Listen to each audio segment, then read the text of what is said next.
Welcome to the Beginning Band COVID Companion, Distance Learning for Band. This is video 1 of a 4-part series. First, we will learn how to assemble and disassemble our instrument.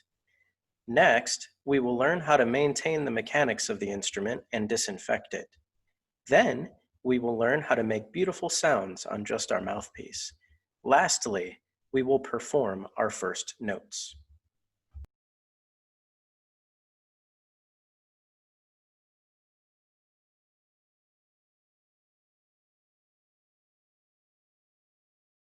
I am going to teach you how to assemble and disassemble your alto saxophone.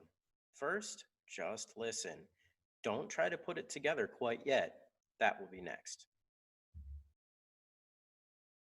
The first thing that you need to do is set your case on the floor. That way it cannot fall. The side of the case with the handle is the part that goes down. If you look at the red line, you can see how the case is divided.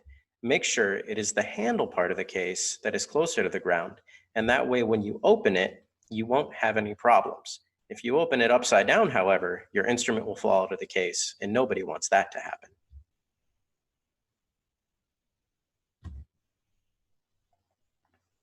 Remove the neck strap from the case and put it around your neck. After checking to see that the saxophone neck cork is sufficiently greased, remove the mouthpiece and ligature from the mouthpiece cap and twist the mouthpiece onto the cork. You should push the mouthpiece until there is about 1 centimeter of cork showing, unless your band director or private lessons teacher has already told you exactly how far to push the mouthpiece. It will be a little bit different for different people. The flat side of the mouthpiece will need to face downward in the same direction as the opening at the bottom of the neck.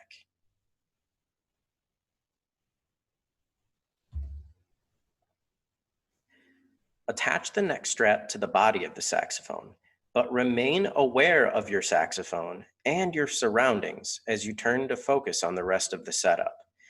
This is most likely the most fragile and expensive necklace you've ever had, so stay focused. Loosen the neck screw 1/2 of 1 turn. Put the neck into the body of the saxophone and gently twist the neck screws until just barely finger tight. It only has to be tight enough so it doesn't move while you're playing.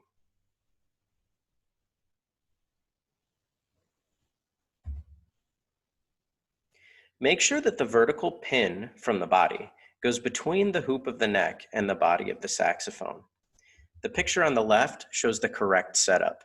Notice how the vertical pin goes inside the loop. The picture on the right is an incorrect setup. The vertical pin is on the outside of the loop and the saxophone will not play correctly.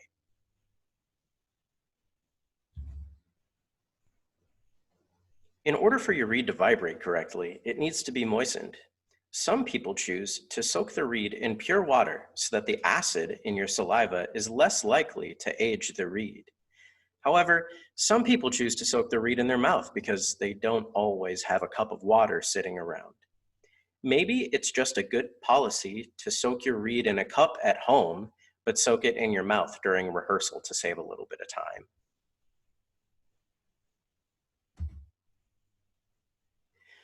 The flat side of the reed will go on the flat side of the mouthpiece.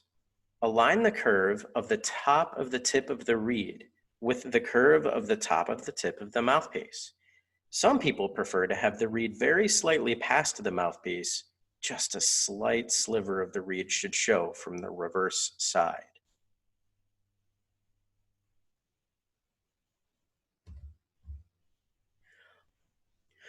Hold your assembled barrel, reed, and mouthpiece in one hand, securing the reed to the mouthpiece with your thumb. There is a larger side to the ligature and a smaller side. The larger side will pass over the tip of the reed first because the mouthpiece gradually gets larger. Carefully slide the ligature over the reed and mouthpiece like it is giving the reed and mouthpiece a group hug.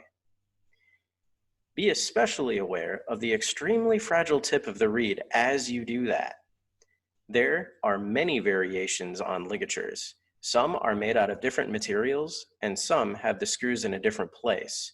So if your ligature looks different from mine, that's probably okay. Almost every ligature is meant to have the screws on the right side when you're finished, though. The ligature should be tightened until finger tight.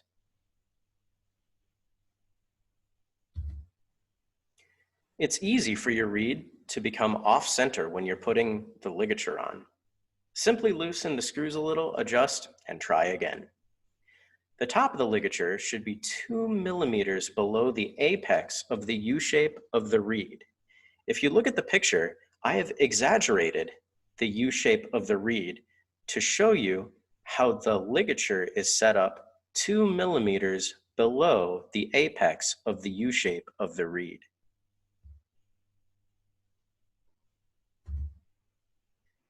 The neck strap should be tightened to the point where you should be able to play without tilting your head up or down. The rule is, don't bring you to the saxophone. Bring the saxophone to you. If you can play a note with no hands touching the instrument, you've got a good setup. The thumbs should not be holding any of the weight of the instrument. They're only there for stability and balance.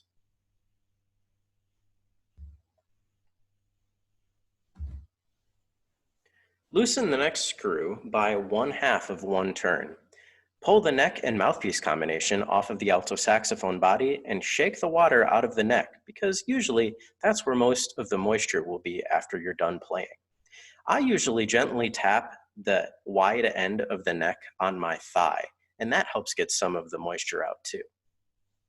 Set the body of the alto saxophone to the side temporarily where it cannot fall and nobody else will step on it. Gently wipe the flat side of your reed off on a paper towel, or sometimes I just wipe the reed off on my pants. This will speed up the drying process. Be careful not to damage the tip of your reed as you do so because it is very fragile. The reed can go back into your plastic reed case to dry. Otherwise, it will warp and play poorly. This is why we never leave the reed attached to the alto saxophone when we are done playing. The stronger end of the reed that you grab with your fingers should line up with the opening to the reed case when you're putting it away. If you look at the third picture that says correct, you'll notice that the flat part of the reed on the bottom lines up with the flat part of the reed case on the bottom. If you look at the picture all the way on the right, somebody has pushed that reed in too far, and it will be impossible to get that reed without damaging it. After you've done that, you can put the reed back into the instrument case because it's safe to dry. Use your mouthpiece brush to clean out your mouthpiece every time you play. If you haven't purchased a mouthpiece brush yet, a Q-tip will work just fine. This is very important because you're never supposed to run your swab through your mouthpiece because you might accidentally crack your mouthpiece and that will have a devastating effect on your tone.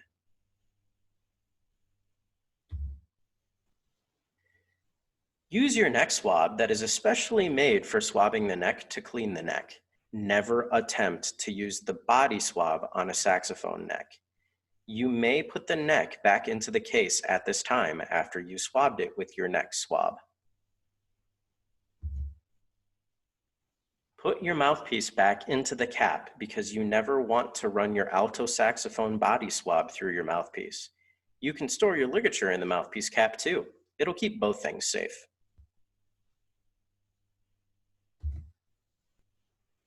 The next step would be to go get your cleaning swab. It is best to swab starting with the bell side first. Then it would be pulled through the top of the saxophone where the neck would normally go. The reason we do that is so that we don't drag unnecessary moisture through the entire instrument, since the majority of the moisture would accumulate at the top. Make sure that when you're pulling the swab through the alto saxophone, that you are avoiding gripping the bars and keys because they could bend.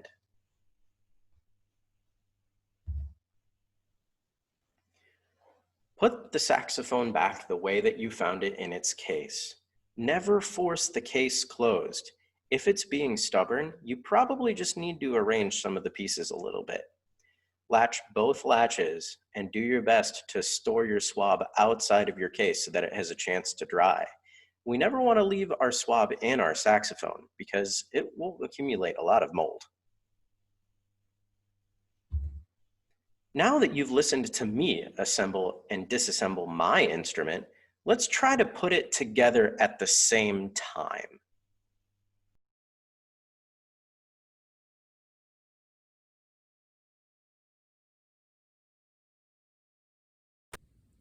It's time for us to assemble our saxophones together at the same time, so you can follow along with me with this video.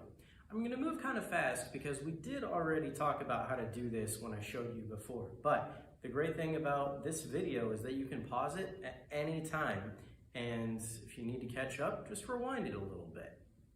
The first thing we need to do is to open the case, and as we talked about before, you got to find the handle and make sure that it is on the lower side toward the ground. Otherwise, your saxophone is going to fall out and hit the ground. Next, I'm going to grab the body of the saxophone.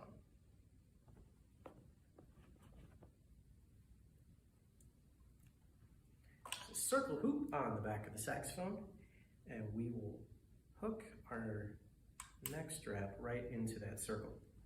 Now, luckily, you can go hands-free with this neck strap because it's just going to hold that to your body. But we want to maintain awareness of what this body is doing so that we don't swing it into somebody around us or into a nearby chair.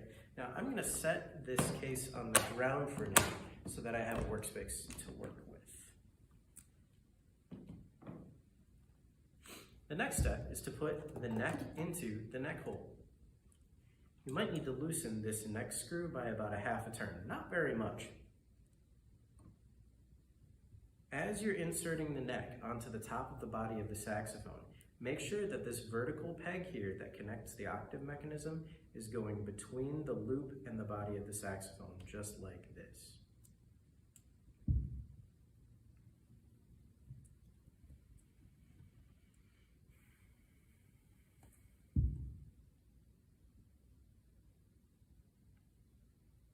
The next thing that you're going to want to do is adjust this neck strap so that you can play your saxophone with no hands if need be.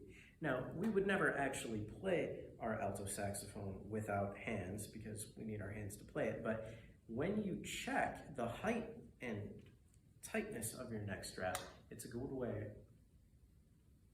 just right, to find out if it is adjusted correctly. After you've adjusted your neck strap, the next thing you're going to need to do is go get your reed out of its reed case. Now, remember that the tip of this reed is very fragile, and if it is cracked or chipped in any kind of way, it's going to adversely affect your sound, and it may even make it impossible to play. So, you'll grab the reed by the thickest part of the reed and pull it out of the reed container. What we'll need to do now is soak the reed. If I had a cup nearby, I could soak it in pure water and let it go that way, but since I don't have my cup nearby, I'm just going to pop it in my mouth like this.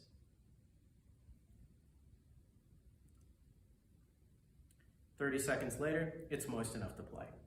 So what I'm going to do is I'm going to put the flat part of the reed on the flat part of the mouthpiece and align the curve of the tip of the mouthpiece with the curve of the tip of the reed. The ligature has a large part and a small part. We're going to take the large part of the ligature and put it over the tip of the reed first. Be very careful as you do this, as this is the spot where most reeds get broken. Tighten the bottom screw first, finger tight only please, and then tighten the top screw. That's it. Now you know how to assemble your saxophone. Disassembling your saxophone is very similar to assembling it, and in fact, it's almost the same thing but in the opposite order. There's a couple of extra things we might need to do though. The first thing that we need to do is take the reed back off. So I'm going to loosen the ligature just one time around. No need to take the screw all the way out. I'm going to set my ligature to the side because I'm going to need to get that again in just a moment here. Since I've been practicing for so long, my reed is covered in moisture. I got to get rid of that. If I had a paper towel nearby, that would be an ideal way to remove the excess moisture so that it would dry just a little bit faster. But I don't have that next to me, so I'm just going to wipe it on my hands. If you do this, make sure to protect the tip of that reed because again, it is extremely fragile. I'm going to put it back in this reed case. Now remember, you're going to want to get a different kind of reed case that is good for rotating your reeds, but since this is what I have with me, that's going to be the way I go. At this point, you can put that reed case back into your instrument case. Next, it's time to take care of our mouthpiece. We should just be able to take it right off of the neck because it's sufficiently greased. Now, before we put our mouthpiece back in the mouthpiece cap, what we're going to want to do is to take our mouthpiece brush. If you don't have one of these, a Q-tip works just fine. And we're just gonna swab the excess moisture out of our mouthpiece just to make sure that we're getting any sediment or saliva out of the mouthpiece. After that, you can put your ligature into your mouthpiece case. It's got a little rectangular cut in the front just to take care of that very thing. And then you will put your mouthpiece into your mouthpiece cap and back into the case. We're all done with that part of the instrument. Next, we can unscrew our neck. Again, just 1/2 turn. We don't need to unscrew that all the way. Remove the neck. This is a neck swab. It is specifically designed for the neck because it is the correct size for the neck. We would never want to take our body swab and try to run it through the neck because it's not wide enough and it would get ruined. So I'm just going to swab any excess moisture out of the neck and boom, we're done. So I will put this back into my instrument case. I'm going to set this aside to dry because we don't want it gathering mold inside of our instrument case. The next step is to swab the body of our instrument. So I'm going to unhook the body of the instrument off of my neck strap and set my body down just for a second. You don't want to set it down anywhere where it could fall or anywhere where somebody could step on it. I'm going to take my neck strap off because there's no reason for me to be wearing that anymore. Put it back in the case where I got it. Now, have a good handle on the body because we don't want it to fall over as we're doing this. I take the weighted tip and put it into the bell first. I let it sink all the way to the bottom, give it a little bit of slack. I'm going to turn and shake my saxophone so that weight starts to fall down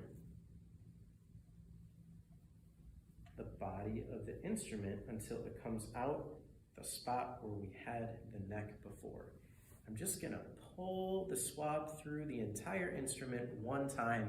Now that's covered in moisture, so we don't want to run through it again. And now that it's out of the instrument, we can just put the body back in the case. Now, I'm not going to put this swab immediately back into that case because I need to let it dry first. We don't want it gathering any mold.